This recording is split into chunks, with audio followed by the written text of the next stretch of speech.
ونستغفره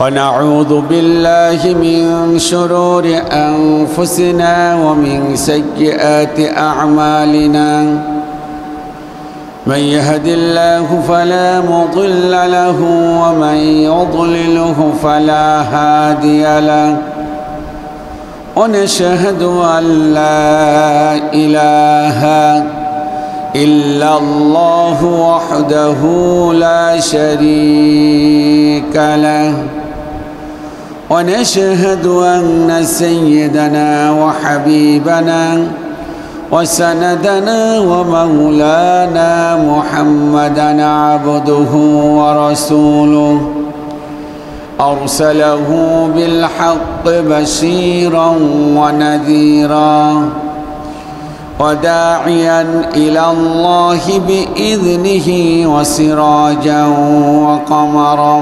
منيرا أما بعد فقد قال الله تعالى في كلامه المجيد وفي فرقانه الحميد أعوذ بالله من الشيطان الرجيم بسم الله الرحمن الرحيم إن الله وملائكته يصلون على النبي يا أيها الذين آمنوا صلوا عليه وسلموا تسليما اللهم صل على محمد وعلى آل محمد كما صليت على إبراهيم وعلى آل إبراهيم إنك حميد مجيد اللهم بارك على محمد وعلى آل محمد كما باركت على إبراهيم وعلى آل إبراهيم إنك حميد مجيد الحمد لله মুআজ্জাজ মুহতারাম সম্মানিত মুসলিম ভাইরা আমরা সেই মহান রব্বুল ইজ্জাতুল জালাল সুবহানাহু ওয়া তাআলা সেই রব্বে কারীমের প্রতি শুকরগুজার হচ্ছি যে মহান রব যে মহান মুনিব আমাদেরকে দয়া করে কৃপা করে অনুগ্রহ করে আমাদের প্রতি মহব্বত করে মহব্বত দেখিয়ে সালাতুল জুম্মার উপস্থিত হওয়ার জন্য তৌফিক দিয়েছেন এই জন্য মহান সত্তার প্রতি আমরা শুকরগুজার হচ্ছি আমরা বিনীত কণ্ঠে পড়ে নিচ্ছি আলহামদুলিল্লাহ রব্বানা লাকাল হামদ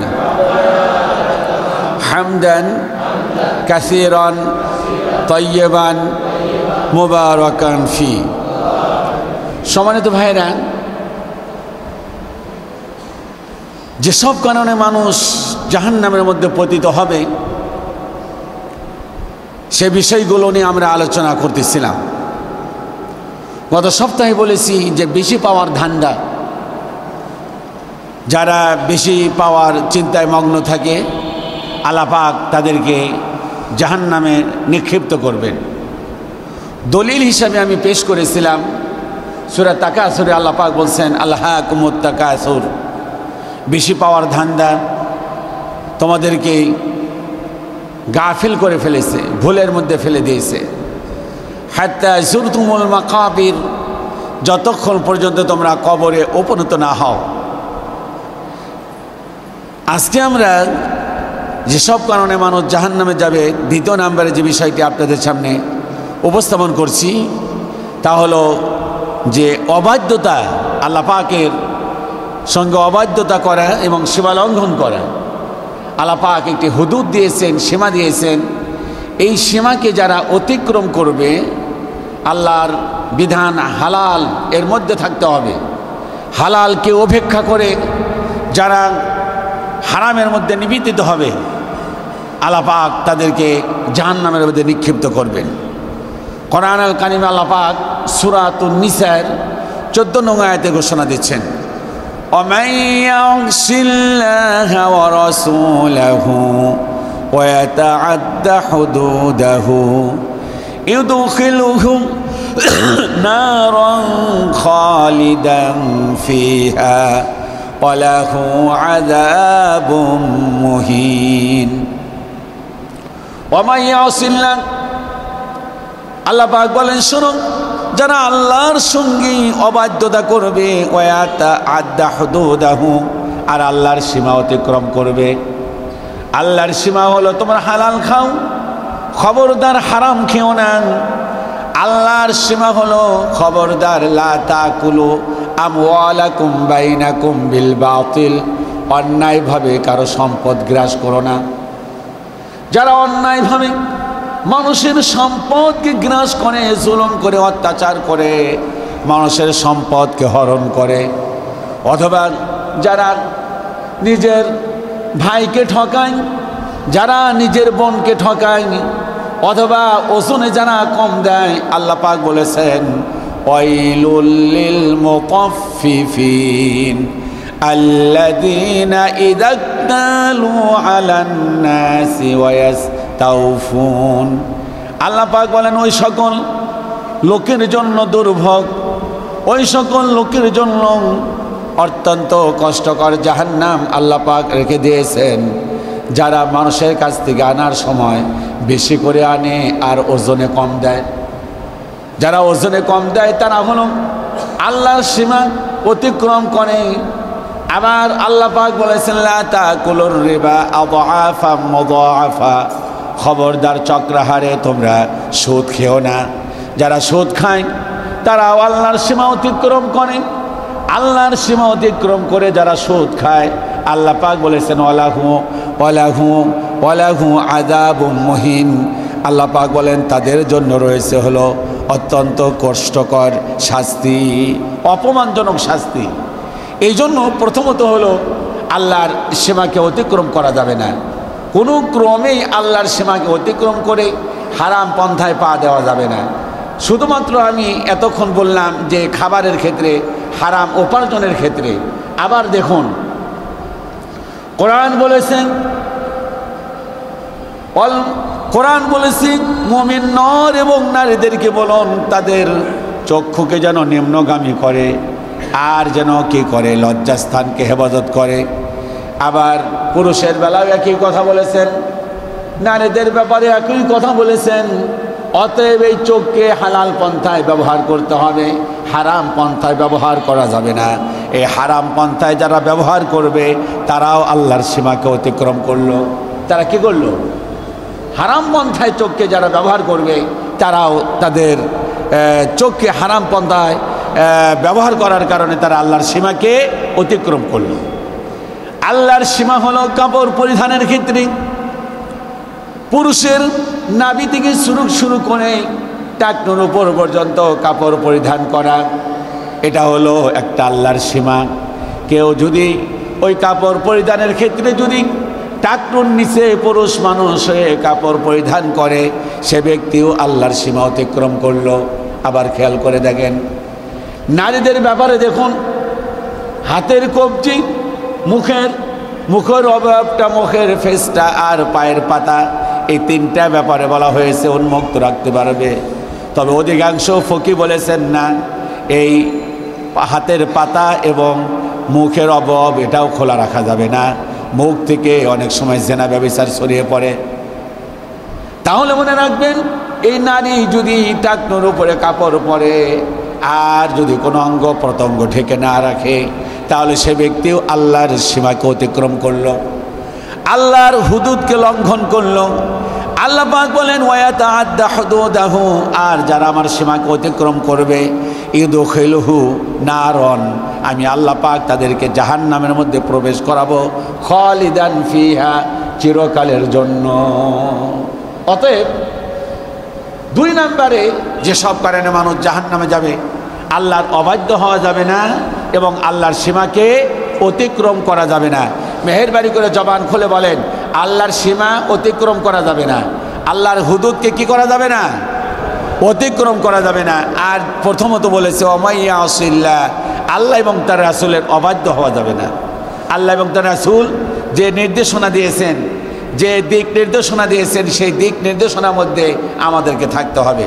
আল্লাহ পাক আমাদেরকে কবুল করুন বলি আমিন। 3 নম্বরে হলো যারা জাহান্নামে যাবে, আল্লাহ পাক কোরআন আল কারিমে সূরা লুকমান 7 নম্বর আয়াতে বলেছেন যে যারা কোরআনের বাণী শুনলো, শোনার পরে আমল করলো না, আল্লাহ পাক তাদেরকে জাহান্নামে পাঠাবেন।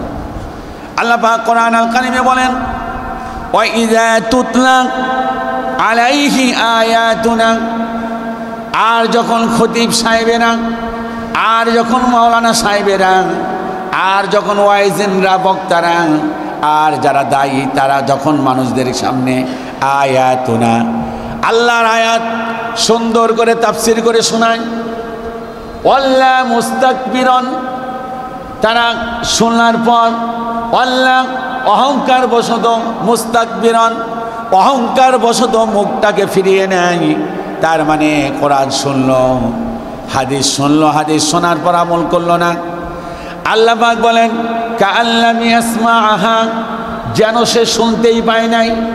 কাআন্না ফি উযুনাইহি ওয়াকরা, কোরআন শোনার পর এমন একটা ভাব ধরে সে শুনতে পায় নাই। আর আল্লাহ পাক বলেন কাআন্না ফি উযুনাইহি ওয়াকরা, সে যেন কানের মধ্যে সিপি লাগিয়েছে, কানের মধ্যে আঙ্গুল দিয়েছে। কে বলছেন? একটু মেহেরবানি করে বলেন, কে বলেছেন? কোরআন শোনার পর এক শ্রেণীর লোক আমল করে না,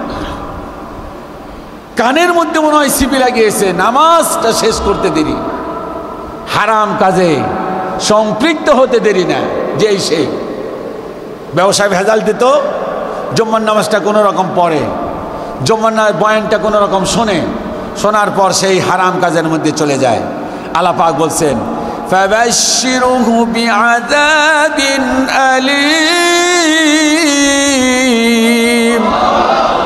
ফাবাশশিরহু, তাদেরকে সুসংবাদ দাও, বিআযাবিন আলীম, আযাবিন আলীম বড় শাস্তি, বড় ধরনের শাস্তি, কঠিন শাস্তির সুসংবাদ দাও। যারা কোরআন শোনার পরেও কোরআনকে কি করে না? একটু জবান খুলে বলেন, কোরআনকে কি করে না? আমল করে না। তাদেরকে সুসংবাদ দিয়েছেন না দুঃসংবাদ? আল্লাহর ভাষায় সুসংবাদ, এটা আল্লাহ পাক একটু মজা করে বলেছেন। আমরা ছোট্টবেলায় দুষ্টমি করলে মা বলতেন যে বাবা আসুক, তোর বাবা আসুক, তোর বাবা তোর কি দিবে? মজা দেবে। ঠিক তেমনি আল্লাহ পাক বলছেন ফাবাশশিরহু বিআযাবিন আলীম, তাদের কি সুসংবাদ দাও কঠিন আযাবের। আল্লাহ রাব্বুল আলামিন কোরআন আল কারিমে বলেন ওয়াল্লাযীনা কাযযাবু বিআয়াতিনা, নিশ্চয় যারা আল্লাহর আয়াতকে বিআয়াতিনা, আল্লাহর আয়াতকে কাযযাবু, মিথ্যা প্রতিপন্ন করেছে। আর কি করেছে? ওয়াস্তাকবারু আনহা, আর আল্লাহর আয়াতের সঙ্গে অহংকার করেছে, অহমিকা করেছে।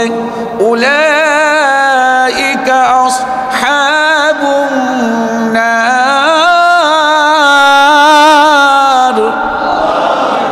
আল্লাহ পাক বলছেন তারা হলো জাহান্নামের অধিবাসী। তারা হলো কি? কয়টা দোষ? 2টা। 1 নাম্বার আল্লাহর আয়াতকে মিথ্যা মনে করে, 2 নাম্বার অহংকার করে। মনোযোগ দিয়ে শুনতে হবে। 1 নাম্বার হলো আল্লাহর আয়াতকে মিথ্যা করে, মিথ্যা প্রতিপন্ন করেছে। 2 নাম্বার হলো অহমিকা করেছে, অহংকার করেছে, দাপট প্রভাব প্রতিপত্তি খাটিয়েছে। আল্লাহ পাক বলছেন যে তারা হলো জাহান্নামের অধিবাসী। আর এরপর বলেছেন হুম ফিহা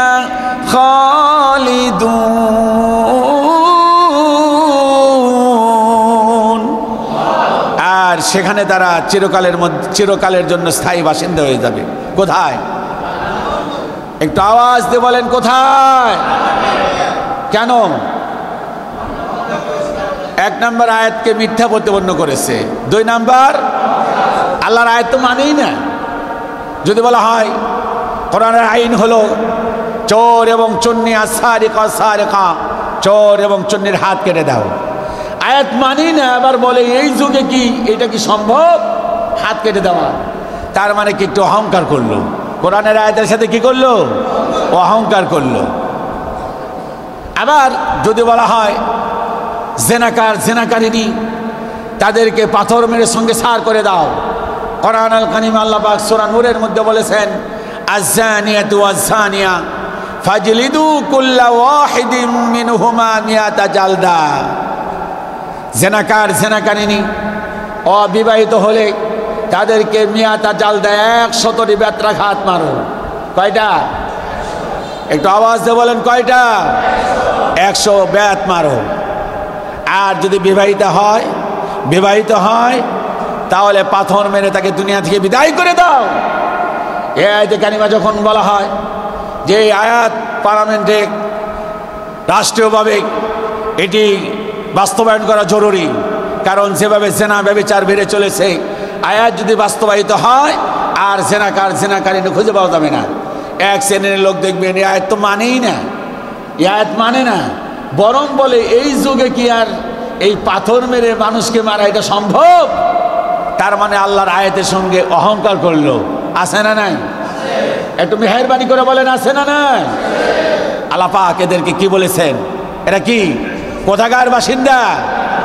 এই বলতে সমস্যা কোথায়? তার মানে আপনার নিজের মধ্যে সমস্যা আছে, কারণ এই আয়াত একটা বাস্তবায়িত হোক এটা আমরা চাই না। মেহেরবানি করে বলুন কোরআনে আল্লাহর আইন পার্লামেন্টে পাশ হোক, এটাকে আমরা চাই কিনা? না চাইলে কাফের হয়ে যেতে হবে, না চাইলে কাফের হয়ে যাবেন। এই আয়াতের সঙ্গে যদি চুল পরিমাণ যদি আপনার সন্দেহ থাকে আপনি কাফের হয়ে যাবেন।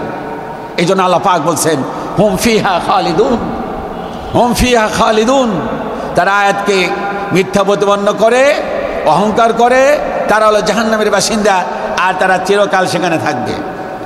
আল্লাহ রাব্বুল আলামিন কোরআন আল কারীমে বলেন সূরা বাকারা আফাতুমিনুনা বিবাদিল কিতাব ওয়া তাকফুরুনা বিবাদ। তোমরা কি কিতাবের কোরআনের কিছু অংশ মেনে নিবে আর কিছু অংশকে অস্বীকার করবে? আবার মনোযোগ দিয়ে শুনুন প্রিয় মুসলিম ভাইরা, আল্লাহ পাক বলেছেন আফাতুমিনুনা বিবাদিল কিতাব ওয়া তাকফুরুনা বিবাদ। তোমরা কিতাবের কিছু অংশ মেনে নিচ্ছ আর কিছু অংশকে অস্বীকার করছো। যদি এইরকমটি করো ফামা জাযা, তাহলে তোমাদের প্রতিদান যেটা দেব আমি, এই কাজটা করলে আমি প্রতিদান একটা দেব। যেহেতু কিছু মানছো আর কিছু মানো নাই, আল্লাহ প্রতিদান দিবেন না? কথা বলেন, প্রতিদান দিবেন না? কম দেবেন না বেশি দিবেন? বেশি দিবেন। সবাই বলেন কম দেবেন না বেশি দিবেন? কিছু মানা আর কিছু, একটু মেহেরবানি করে জবান খুলে বলেন কোরআনের কিছু আয়াত মানা আর কিছু আয়াত না মানা। আল্লাহ পাক বলছেন ফামা জাযা, আমি তো তোমাদের একটা প্রতিদান দেব। প্রতিদানটা কি? মাইয়াফআলু যালিক, যারা এই ধরনের কাজ করবে, কিছু মানবে কিছু মানবে না, মিনকুম, তাদের জন্য ইল্লা খিজিউম ফিল হায়াতিদ দুনিয়া, আমি আল্লাহ পাক এই দুনিয়াতে লাঞ্ছনা দেব, অপমান, লাঞ্ছনা, গঞ্ছনা আমি আল্লাহ পাক চাপিয়ে দেব। বিগত সরকার যে সকল আলেমরা বলেছে আমরা পার্লামেন্টে কোরআন নিতে চাই, যে সকল আলেমরা বলেছে পার্লামেন্টে কোরআন প্রতিষ্ঠিত হোক, এই আন্দোলন আমরা করি, এই দল আমরা করি, শুধুমাত্র কোরআনের আইন বাস্তবায়ন করতে চেয়েছি বিদায় এই সকল আলেমদেরকে মিথ্যা মামলা দেয়া, যুদ্ধ অপরাধী বানায়া, এরপর তাদেরকে জেলখানায় পাঠিয়ে দিয়ে কাউকে দিয়েছে যাবজ্জীবন, আবার কাউকে দিয়েছে হলো ফাঁসির কাস্টে ঝুলিয়েছে। জবাব দেন ঠিক কিনা? কোরআনের আয়াত এইটা, এই যে কিছু মানছে তারা যে নামাজ পড়ে নাই তা না, নামাজ পড়ছে। নামাজ পড়ে নাই? কথা বলেন, নামাজ পড়ে নাই? নামাজ পড়েছে এবং ফজরের নামাজের পরে নেত্রী কোরআনও তেলাওয়াত করেছে, কোরআন তেলাওয়াত করেছে, নামাজ পড়েছে, কিন্তু যাকাত রাষ্ট্রীয়ভাবে বাস্তবায়িত হোক এইটা তারা মেনে নিতে পারেনি। কারণ চিন্তা করছে যে রাষ্ট্রে যদি যাকাত প্রতিষ্ঠিত হয়ে যায় তাহলে লক্ষ লক্ষ কোটি কোটি টাকা আমাকে দিতে হবে, আমার দলের লোককে দিতে হবে, আমার মন্ত্রীদের দিতে হবে, এই জন্য জাকাত রাষ্ট্রভাবে প্রতিষ্ঠিত হোক, এই আয়াতকে তারা মানে নাই। আর কি মানে নাই? আর মানে নাই যে না কোরআনের আইনগুলো রাষ্ট্রে প্রতিষ্ঠিত হোক, এইটা মানে নাই। আল্লাহ পাক বলছেন যে এই ধরনের কাজ যারা করবে, ইল্লা খিজিউন ফিল হায়াতিদ দুনিয়া, আমি আল্লাহ পাক দুনিয়া লাঞ্ছনা দেব। শাস্তি কয়টা? দুনিয়ারটা বলছি আমি, শাস্তি বললাম কয়টা? না একটা বলছি, একটা বাকি আছে। আমি এতক্ষণ যেটা বললাম দুনিয়ারটা না আখিরাতেরটা? একটু মেহেরবানি করে বলেন কোনটা? কি কারণে? সুবিধা যেগুলো, সুবিধাবাদী আয়াত যেগুলো, এগুলো মানছে। আর যে আয়াতগুলো অসুবিধা, সে আয়াতগুলো কি করছে? তো দুনিয়ার শাস্তি হলো এইটা যে দুনিয়াতে লাঞ্ছনা দেব। কেমন লাঞ্ছনা? দুপুরে রান্না করছে, খাইতে পারে নাই। কথা বলেন, দুপুরে রান্না করা খাইতে পারে নাই। বাংলাদেশের সবচাইতে সম্পদশালী ধনী সম্পদ সালমান এফ রহমান গতকালকে দেখলাম কুজো হয়ে গেছে একদম। আমি মিডিয়াতে দেখলাম যখন তাকে কোর্টে হাজির করা হয়েছে, কুজো হয়ে গেছে, মাজাটা বাইকে গেছে। আরে এত শৌখিন মানুষ, জেলখানার ভাত আর ভাল লাগে না, লাগবে কেমনে? কোরআনের কিছু আয়াত মানছে। এই লোকটা নামাজি ছিল, এই লোকটা নামাজি ছিল, কিন্তু কোরআনের আয়াত, কোরআনের আইন রাষ্ট্রীয়ভাবে প্রতিষ্ঠিত হোক এইটা সে চায় নাই। দুনিয়াতে শাস্তি দিছে। আখিরাতেরটা কি?